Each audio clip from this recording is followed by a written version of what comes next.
여야 선대위 움직임 정치부 김보건 기자에게 조금 더 들어보겠습니다. 자, 김 기자. 예. 민주당이 오늘 긴급 의원총회를 열고 선대위를 전면 쇄신하겠다고 했어요.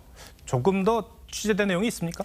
예, 우선 2시간 동안의 긴급 의총 직후에 송영길 대표와 윤호중 원내대표가 발표를 했습니다.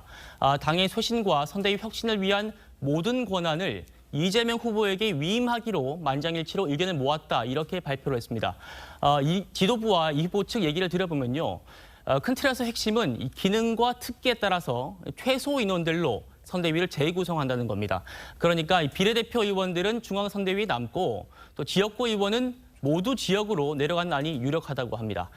사실 그동안 이 후보뿐 아니라 당 내부에서도 역대 이런 선대위가 없었다, 이런 비판이 나왔던 게 사실이거든요. 관제탑 역할을 하는 상황실장이 4명이나 됩니다. 그러다 보니까 뭔가를 결정도 못한다, 이런 말이 들렸었고요. 또 네. 이재명 후보 수행 인원도 지금 한 4명 정도 되는데 이걸 1명으로 줄인다는 방침입니다. 결국 선대위 몸집을 줄여서 현안에 신속하게 대응하겠다, 이제 이런 것 같아요. 예. 근데 오늘 구체적인 인선안까지 나온 건 아니죠? 예, 그렇습니다. 오늘은 원칙과 방향만 발표를 한 겁니다. 다만 지도부 관계자는 저희 취재진에게 대선 D-100일을 넘기지 않고 발표할 것이다, 이렇게 얘기를 했습니다. 오늘이 한 108일 정도 남지 않았습니까? 그렇습니다. 그러니까 한 4주쯤에는 구체적인 슬림화 방안이 나올 전망입니다. 그런데요, 170석에 거의 달하는 거대 정당 조직이 일순간에 바뀌기는 쉽지 않을 거라는 생각이 들고, 또 한 가지는 극성 친문 지지층이 이재명 후보를 적극적으로 지지하지 않는 듯한 모습도 장애로 꼽히는 것 같아요.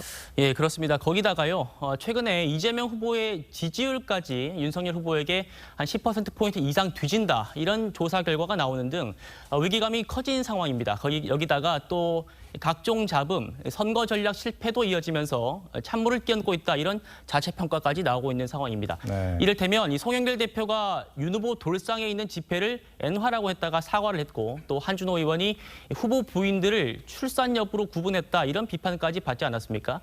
후보가 아니라 선대위에서 일단 잡음이 나오니까 이 후보가 기강 잡기에 나섰다, 이런 평가들도 나오고 있습니다. 국민의힘 상황도 짚어보겠습니다. 김한길 전 대표가 합류를 하고 또 김병준 상임선대위원장이 확정이 됐죠. 네, 그렇습니다. 이를 놓고 기존에 예상했던 김종인 원톱보다는 사실상 삼김 체제다, 이런 말이 나오고 있습니다.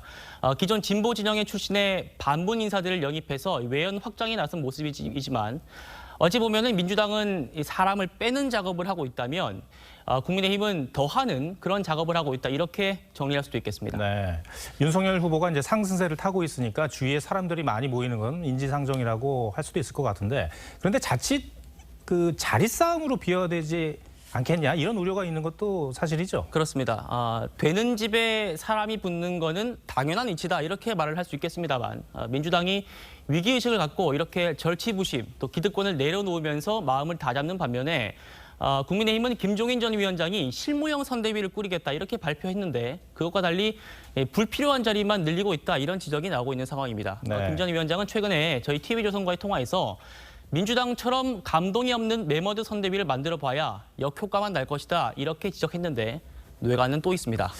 뭐가 또 뇌관일까요? 예, 바로 오늘 윤 후보와 예배에 동석해서 사실상 비서실장으로 내정된 걸로 알려진 장제원 의원입니다. 네. 김종인 전 위원장과의 사이가 안 좋은 걸로 알려져 있는데 여기다가 아들 문제로 여전히 여론의 반감이 있어서 이 선대위 구성을 두고 다시 한번 잡음이 생길 가능성이 있습니다. 예.